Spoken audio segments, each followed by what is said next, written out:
Brian Callahan is headed to Nashville. Hi again, everyone, and welcome into Cincinnati Bengals Talk. I'm James Rapien of allbengals.com, and we have breaking news right here on Cincinnati Bengals Talk, where league sources confirming to us tonight that Brian Callahan is the next head coach of the Tennessee Titans. He met in person with Amy Strunk, Titans owner Amy Adams Strunk, to be fair, or to be clear, and met with her in person, met with the new GM, Rand Carthon, as well on Monday. Everything went well, and they said, Brian, do not go to Carolina next or tomorrow morning and meet with David Tepper. Do not get on a flight to Atlanta later this week. Stay right here and become the next head coach of the Tennessee Titans. Be Mike Vrabel's successor.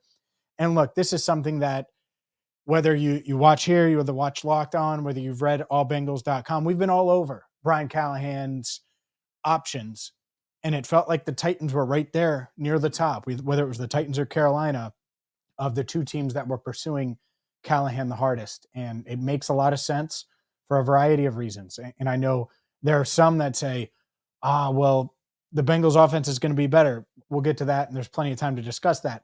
First things first, the Titans, what are you getting, Titans fans? This is from someone who covers the Bengals every single day. You're talking about an NFL lifer, someone who has not only coached Peyton Manning in Super Bowls and helped Peyton Manning in Denver, but he helped Matt Stafford in Detroit. He helped Derek Carr in Oakland at the time with the Raiders. Obviously, he's helped Joe Burrow become one of the NFL's best quarterbacks, and he's someone who gets it. I think that's one thing that I'll say. And after the Bengals Super Bowl run, I can, full disclosure now, I certainly don't think Zac Taylor would mind me saying this.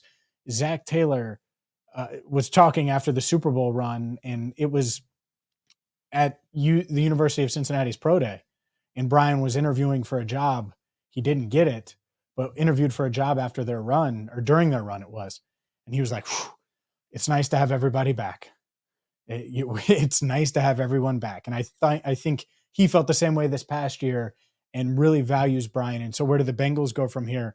Well, I think they're going to turn their focus to Dan Pitcher, who has meetings scheduled with teams. I wonder if the Bengals even let him out of Cincinnati now. Maybe he's already out of Cincinnati and scheduled to meet with teams. Maybe he's on his way out and scheduled to meet with teams. But I don't think Zac Taylor wants anyone else to be offensive coordinator.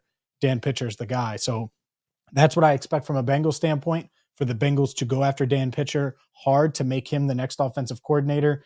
And from a Titans standpoint, I think they're getting a heck of a coach. The Bengals play the Titans next year, by the way, in Nashville. That's going to be wild. It's going to be wild to see Brian Callahan on the other side. I assume coaching Will Levis, their quarterback. And it's a little bit of a rebuild. You got Jeffrey Simmons, you got Will Levis, you got some good pieces. But this certainly isn't the team from a few years ago that is that AFC contender. So they'll have to make some tweaks. I do wonder, do they try to rework things with Ryan Tannehill? Works in Brian Callahan's offense. I do think this, and I think I'm comfortable to say this as well. I expect Brian Callahan to call his own plays in Tennessee.